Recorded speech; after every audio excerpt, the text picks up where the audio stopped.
I, 45F, never thought I would be writing this, but here I am. I need to get this off my chest because it's eating me alive. I was married to my ex-husband Henry, 46M, for 15 years before we got divorced. We met in college during our sophomore year. Henry was the charming guy everyone liked, and I fell head over heels for him. We started dating and everything was perfect until I got pregnant with Bruce in our final year. Henry wasn't ready to be a father.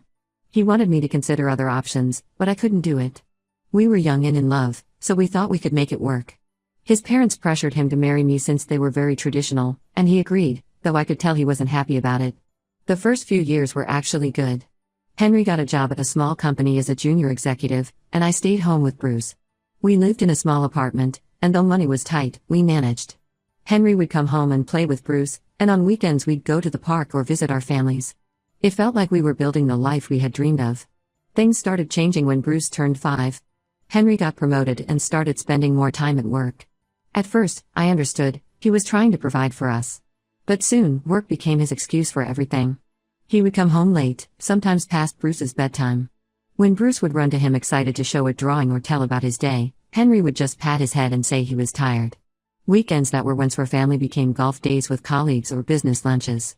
Bruce would sit by the window waiting for his dad, but Henry rarely showed up when he promised. When Bruce was 7, I decided to go back to work. Our expenses were increasing, and Henry's salary, though good, wasn't enough. Plus, I was going crazy sitting at home alone all day after Bruce started school. Henry wasn't happy about it. He said it would reflect badly on him if people knew his wife had to work. But I knew I had to do something. I couldn't depend on someone who was becoming more and more distant.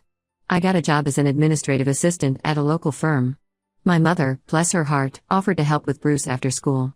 She would pick him up, help him with homework, and watch him until I got home. That's when everything really started falling apart. Henry became impossible to live with. If dinner wasn't ready when he came home, he would make snide comments about how his mother always had food on the table. If the house wasn't spotless, he would compare our home to his colleagues' wives who didn't work and could properly take care of their homes. He would openly tell Bruce how other kids got to spend more time with their moms because they didn't work. It was like he was trying to turn our son against me. The fighting got worse and worse. We would argue about everything: money, housework, parenting. Henry would yell about how I was neglecting our family for my job, conveniently forgetting he was the one who was never home. Bruce would hide in his room during these fights, and it broke my heart, but I couldn't quit my job. I knew I needed financial independence. When Bruce was 12, I discovered Henry was having an affair with Lillian, 35F, a wealthy client from his company.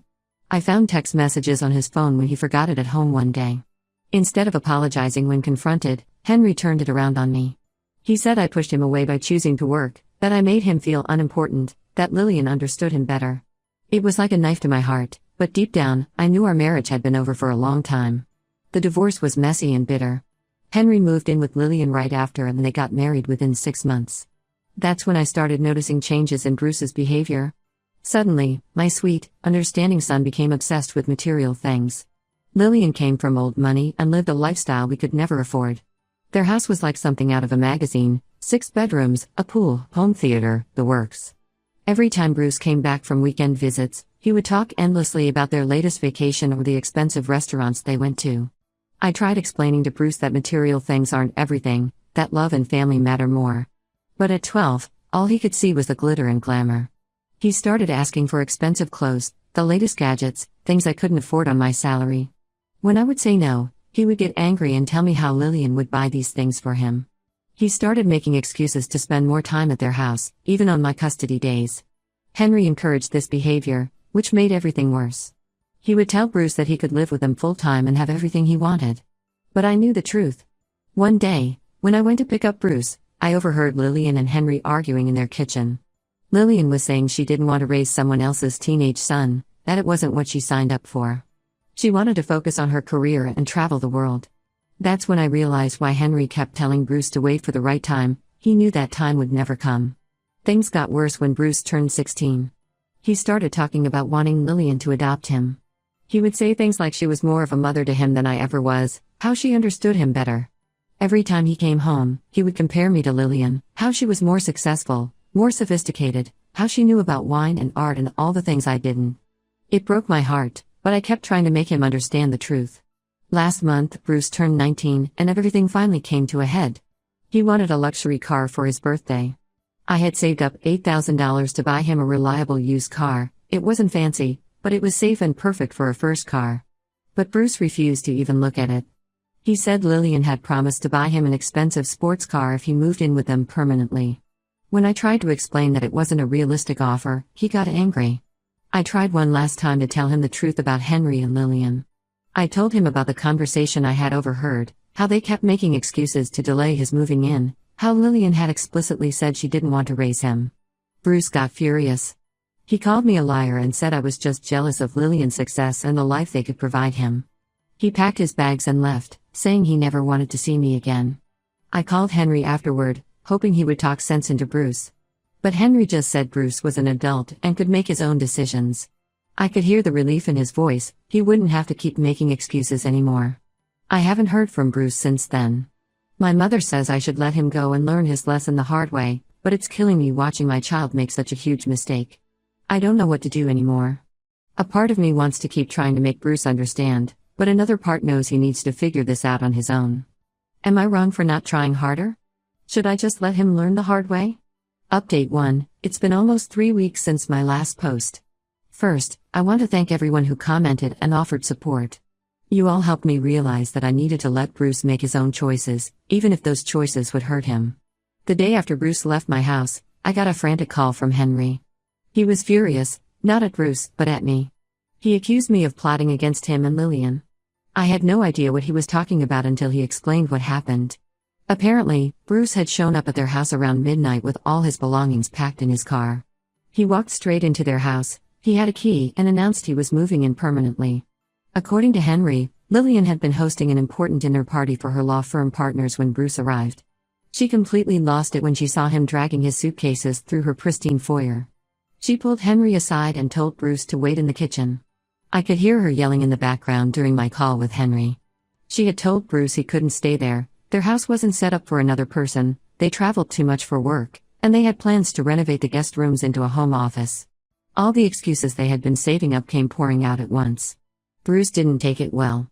He started bringing up all the promises they had made, the car, his own wing in the house, funding for his future business ideas. Henry tried to explain these were long-term plans, not immediate ones, but Bruce wouldn't listen. He accused Henry of lying to him all these years, of using him to hurt me.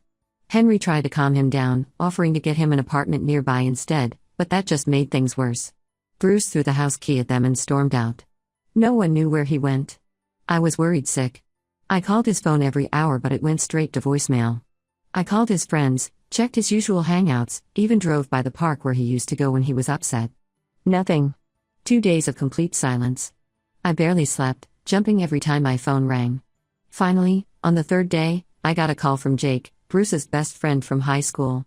He told me Bruce was staying with him and his parents. I wanted to go see him immediately, but Jake advised against it. He said Bruce was in a dark place and needed space to process everything.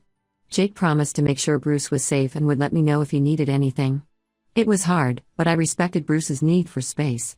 During this time, something unexpected happened. While getting coffee at our local cafe one morning, I ran into Greg, 47M, an old friend from college. We were in the same study group junior year but lost touch after graduation. He had recently moved back to town after his own divorce and was trying to restart his life. We started talking and couldn't stop. Hours passed as we shared our stories. Greg's ex-wife had left him for her gym trainer, taking half his savings with her. He understood what it felt like to be betrayed by someone you trusted. Unlike Henry, who would dismiss my feelings, Greg actually listened. He didn't try to offer solutions or tell me what to do, he just let me talk. We started meeting regularly for coffee. Greg became my sounding board, the one person I could be completely honest with about my feelings.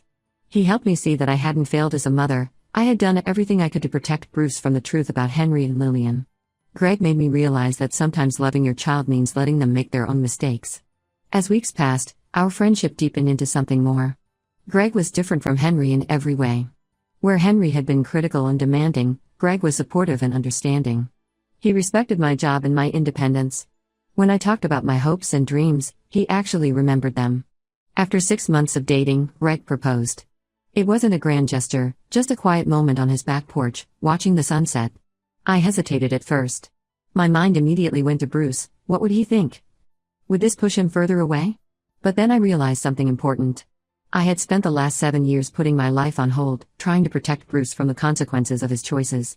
It was time to choose my own happiness. I said yes. We planned a small wedding, just close family and friends.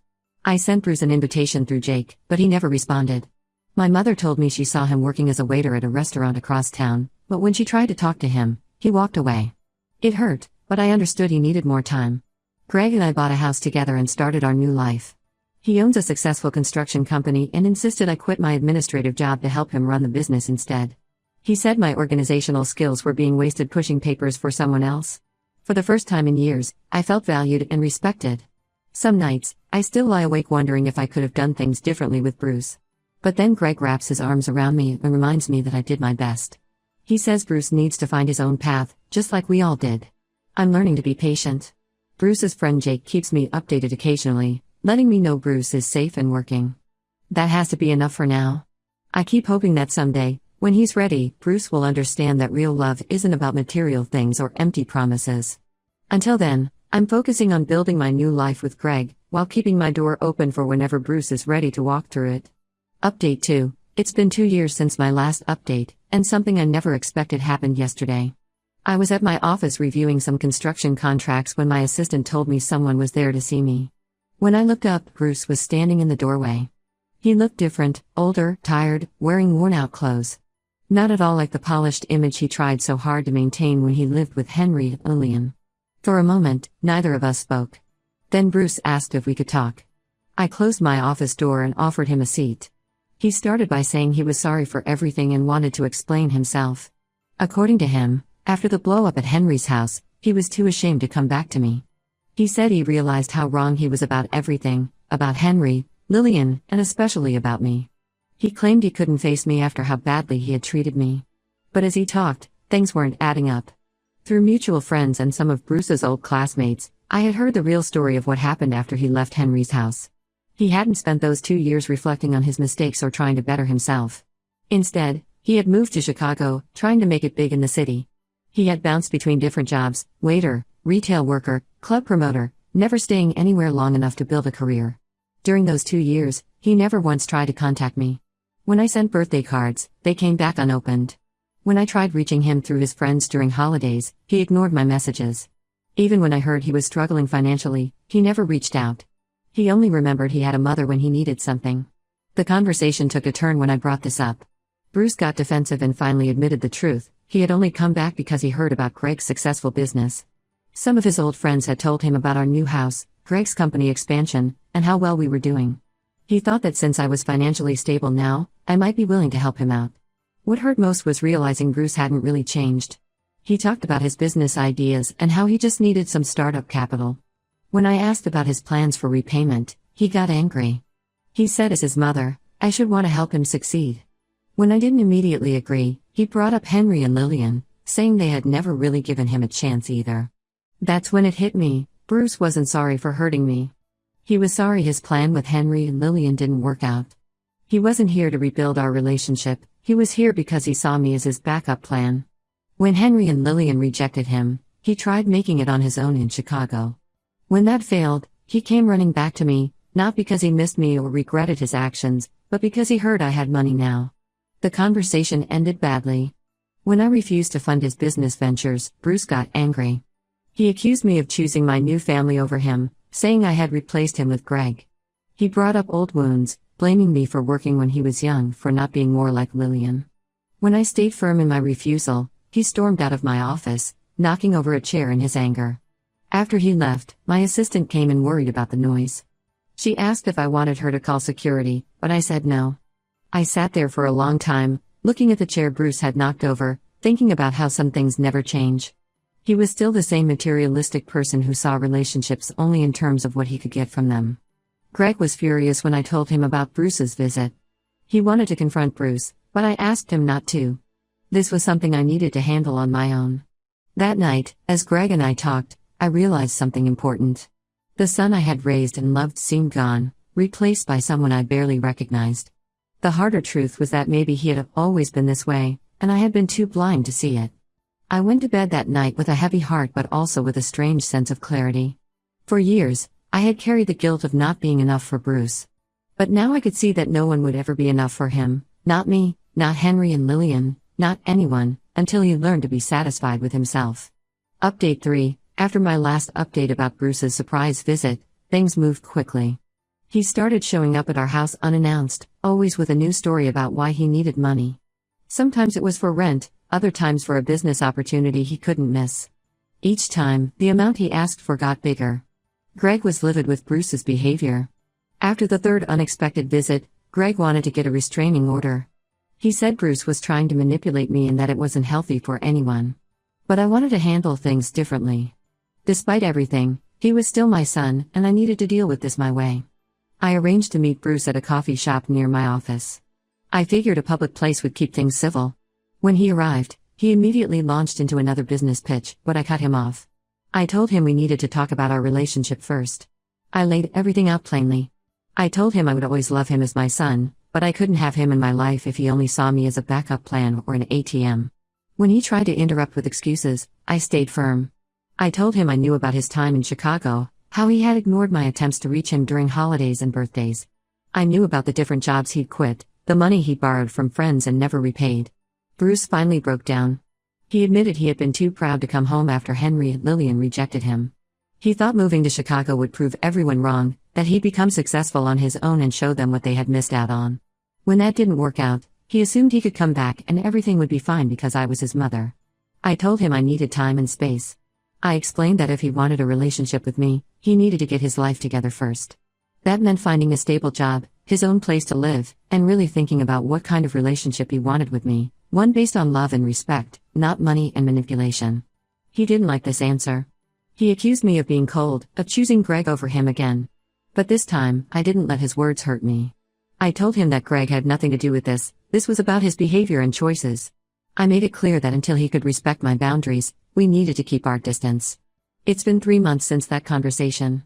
Bruce occasionally sends text messages, usually when he needs something. I keep my responses brief and redirect him to our previous conversation about boundaries.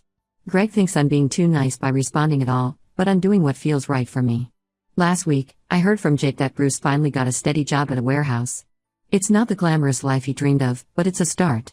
I haven't reached out about it though. He needs to learn to stand on his own feet without expecting praise or rewards. I've realized that sometimes being a good parent means making tough choices. I have a good life now with Greg, and while I'll always love Bruce, I need to protect my own peace too. I've spent too many years feeling guilty about Bruce's choices. It's time to let him face the consequences of his actions. I'm not closing the door completely. If Bruce genuinely changes and wants to build a real relationship, I'll be here. But I'm also not leaving myself open to more manipulation and hurt. Sometimes love means setting firm boundaries, even when it breaks your heart to do so.